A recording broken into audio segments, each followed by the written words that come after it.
Hey guys! Kumusta na ulit? Good afternoon sa inyo lahat. Eto, medyo matumal ang bintahan. Kaya, iisipan kong mag-vlog kasi nga walang masyadong tao ngayon. Sa bigas, isa lang na benta ko. Pinadeliver ko pa. Saka, sa groceries, medyo matumal. Yung soft drinks yun, nakakabenta ko talaga. Sa mga pagkain bata, yan. Tapos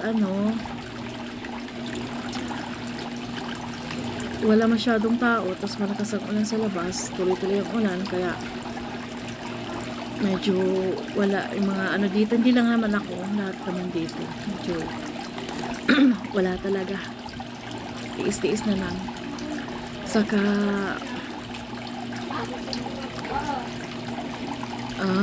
salamat nga pala sa namasyal sa akin kanina, dumaan siya rito.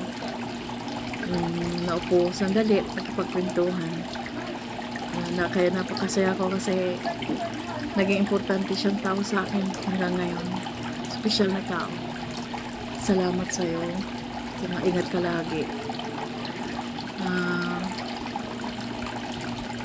Baka mamaya pauwi na rin ako kasi nga pahinga na lang ako sa bahay.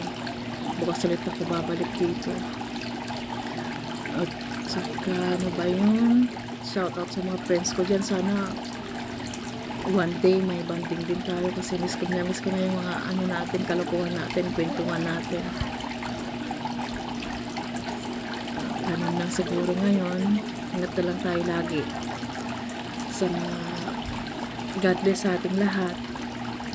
Bye!